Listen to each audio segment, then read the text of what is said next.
Hello, I just want to talk about how to get some better audio on your DSLR camera. Simply, the onboard microphones on, take this 650D. It's got a pair of stereo microphones which for the most part do a pretty good job. But if you want better audio, you need an external microphone. Simple as that. Now, take this one here. We've got a Rode stereo microphone, 3.5mm jack plug, plugs straight into the camera's mic input. That seems like a good solution, although it's not a good idea to have the microphone bolted straight to the top of the camera. A lot of us do, especially a lot of these run and gun setups. You know, you can move about quickly. So I'm just going to talk about a few problems with that and the problems it's going to arise. So how we can solve it and how I solved my problem with this setup. So I'll jump into it.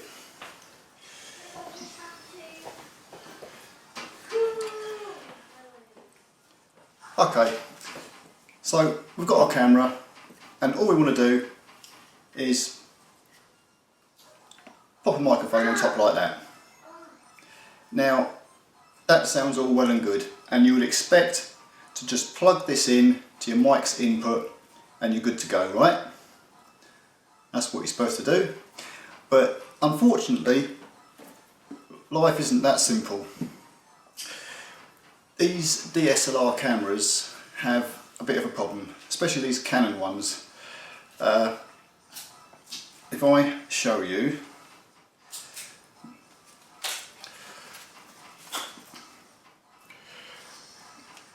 in your menu where you've got sound recording, you have got automatic mode, which is what the camera will probably be on, and as you can see, it is, as I'm speaking, the recording levels nice and high, a bit above what it should be. You should be recording at around about -12 dB. This makes the camera's onboard microphones work really well, but when you put an external microphone on, something happens, and I will show you.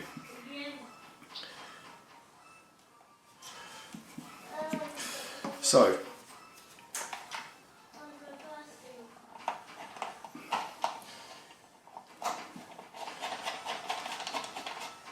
pop that on there.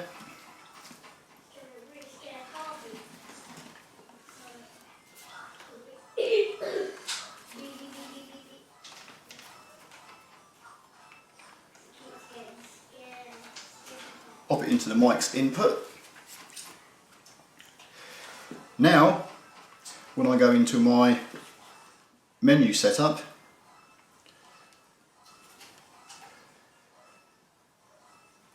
switch the microphone on. As you can see, it's recording perfectly fine with the external microphone. As I'm talking, it's going up to -12 dB just above, and everything seems fine. But the problem is,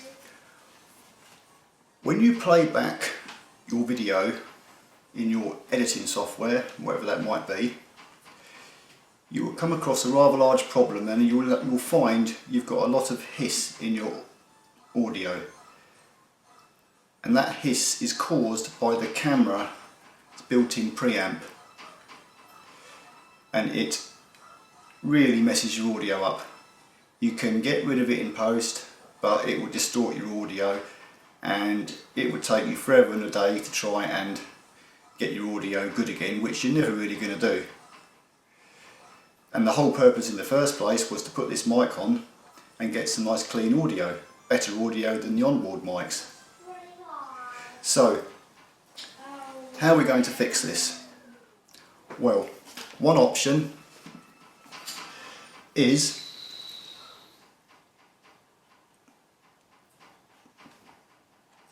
in your sound recording, where it's set to auto, you move it down to manual, and as you can see just here, I've throttled back the camera's recording level to one click above off. Now that means you're not going to get no camera preamp hiss. The problem with that is you've also lowered down your signal level, so you're not going to get enough gain now for the microphone to pick anything up, and your audio levels will be so low you won't even see a waveform on your computer, and you certainly won't be able to hear nothing if you try and play back your audio in your camera. I'll give you a little example. If I put this down to recording level,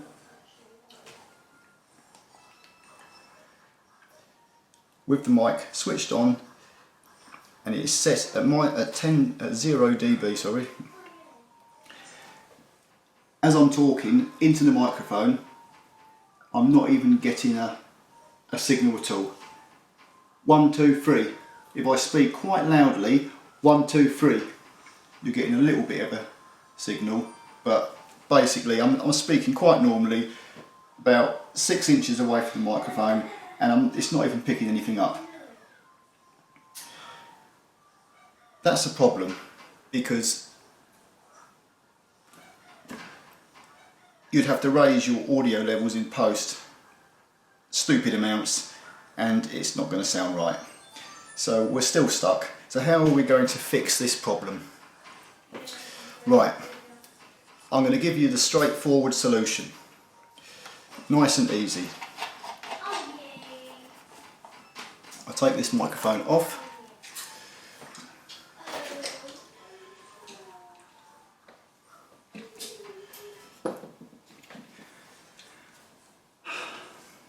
This is another stereo microphone made by Rode. And I think Rode microphones have realised the problems with the preamps in these cameras and what you have to do to get good audio. So what they've introduced on this newer version of the microphone is a plus 20 dB boost. So you're getting a lot of 20 decibels extra gain from this microphone before it goes into the camera. So once again,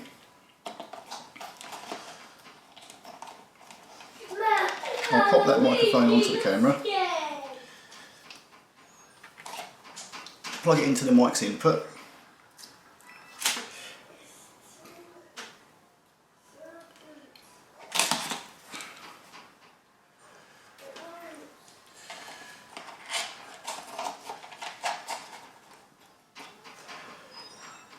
go into our menu setup, and we are still set to one click above off, but this time I've now got this microphone set to 0 dB, switch the microphone on, talking a few inches away from the microphone, and it's only picking up a very little bit. I now press it onto the plus 20 dB, and now as I'm talking 6 inches away from the microphone, it's giving me a pretty good reading.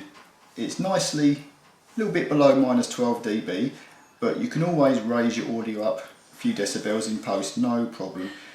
And this setup now straight into the camera is going to give you good audio, pretty clean audio, because you're doing away with the camera's noisy preamp, and that's it, simple as that. But there's something else as well. I'm going to add something else into the equation now. I'll just switch that off for a minute.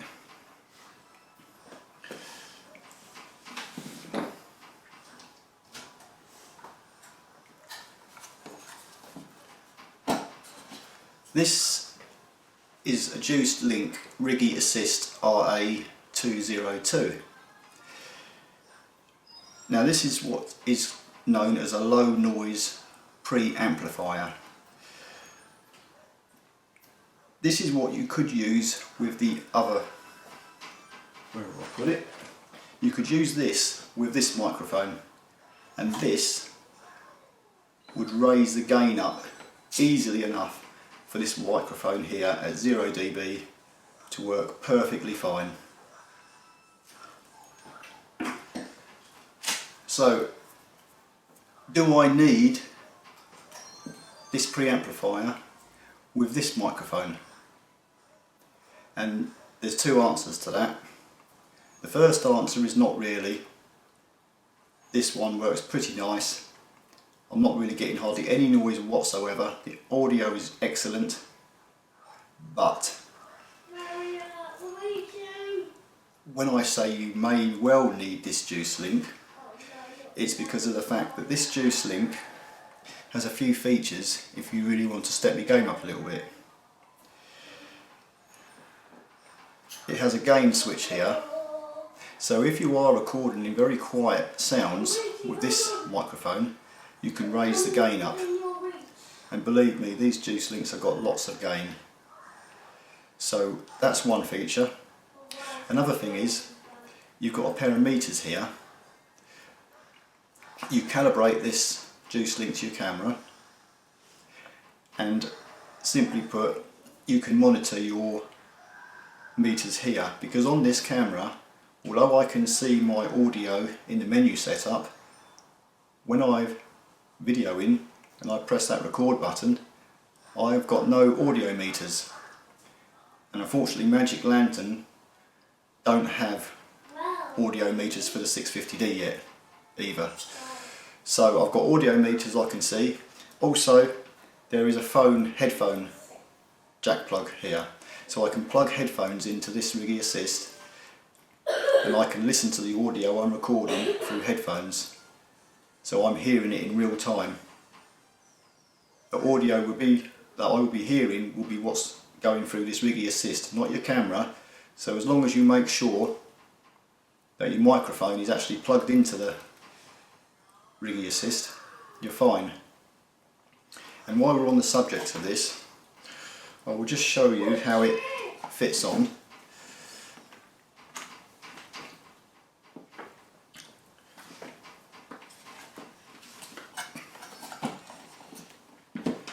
You just need a little Allen key.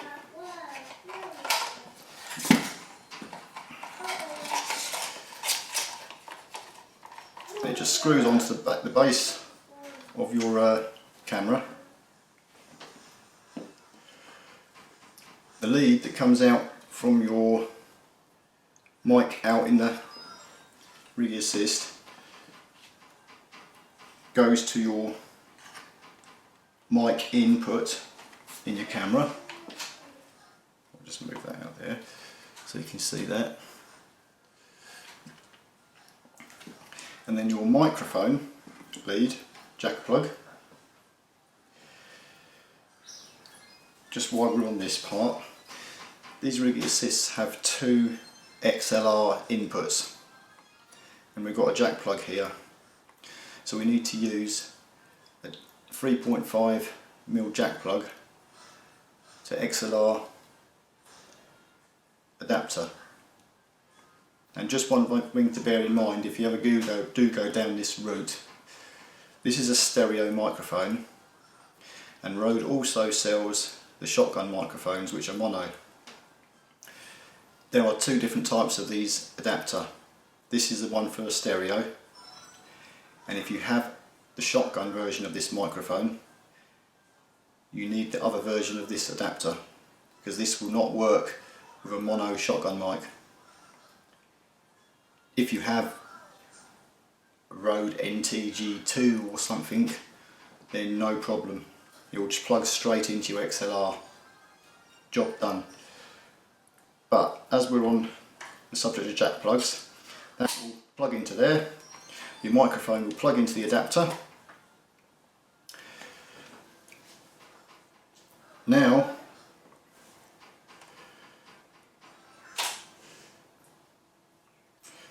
we go back into our menu setup, sound recording, switch the juice link on, which has got a low battery at the moment, but hey, switch our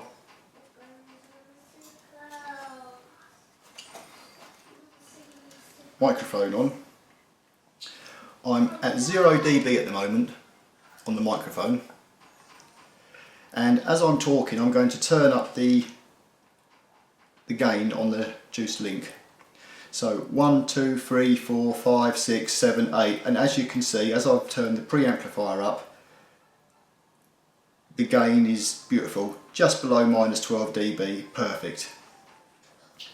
If I now switch it to plus 20 dB, my audio is now clipping really badly at 0 dB.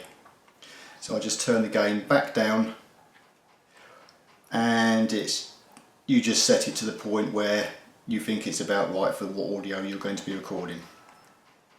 And that's it. Perfect setup. I do recommend having the juice link as well as an external microphone for the sheer fact you've got the headphone monitoring, plus there's a whole load of other features that come with this juice link, which are underneath here. Loads of different settings, little switches all built in there. And this setup, because this is a low noise preamplifier, it is cutting out even more noise, so your audio is going to be even better. And the audio I'm getting through this setup is absolutely fantastic.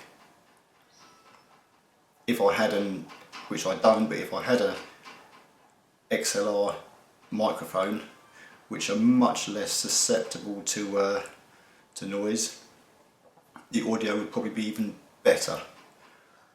My ears probably wouldn't tell the difference, but I think the next thing I'll probably get is an NTG2. Just bear in mind, these preamps, they come with phantom power. This one doesn't have phantom power.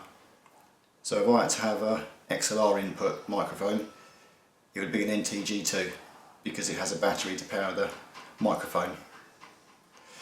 Well, that's about it. I hope this has helped, and if for some people who may be struggling trying to get decent audio and get rid of that bloody obnoxious hiss in their audio, that's a couple of ways you can actually go about it. All costs money, I know, but what doesn't, hey? Right, thanks for watching. Bye.